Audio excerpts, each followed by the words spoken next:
Hoy en el IATV explicamos cómo regular un freno.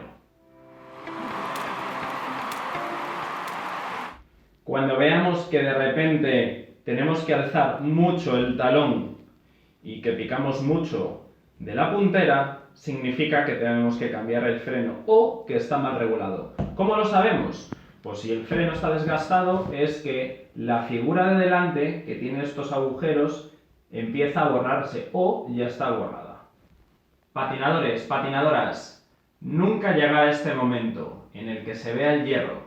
Si patinamos por cualquier circunstancia sobre parque, vamos a marcar toda la superficie, vamos a levantar todo el barniz que hay. Bien, otra pista que nos delata que el freno lo tenemos que cambiar es cuando superamos esta línea. Esta línea es universal, lo llevan todos los frenos de patinaje. En este caso sí que todavía tenemos el dibujo de los círculos. Bien, lo importante, o lo más importante, si cabe, en el momento que tengamos que cambiar de frenos, es saber sobre qué superficie patinamos y la rosca que tiene nuestro patín. Existen dos roscas, la rosca americana y la rosca europea. El pase de rosca es totalmente distinto.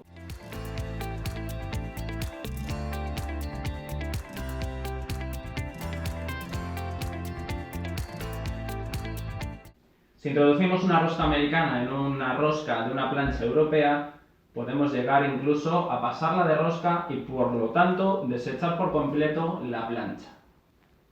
Pasos a seguir para cambiar el freno.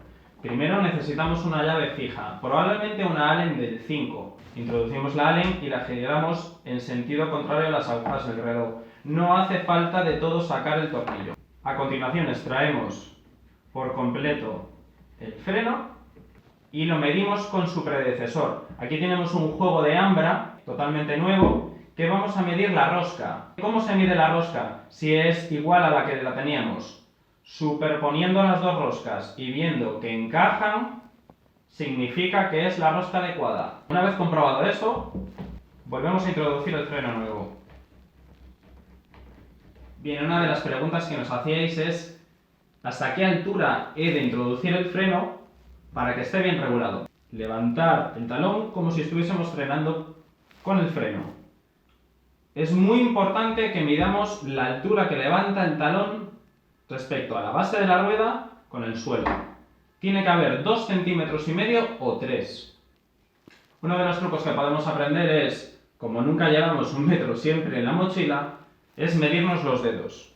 Vemos que la altura de mis dedos son de 2,5 centímetros, casi 3. Y una vez que sabemos la altura que tienen nuestros dedos, los sustituimos por el metro y vemos que están bien regulados. Lo último que nos falta es apretar de todo el freno. Ya tenemos una bota lista. Hacemos la misma repetición de jugada en este conjunto. Procedemos a aflojar el freno. Sentido contrario a las agujas del reloj. Comprobamos e introducimos el freno. Una vez introducido de nuevo el freno, medimos en la parte de abajo, vemos que nos quedamos escasos y seguimos apretando hasta que la altura sea la correcta. 2 dedos de altura. Otra de las cosas que nos habéis preguntado es el freno se me afloja, ¿hasta qué altura tengo que apretar el tornillo? Muy bien.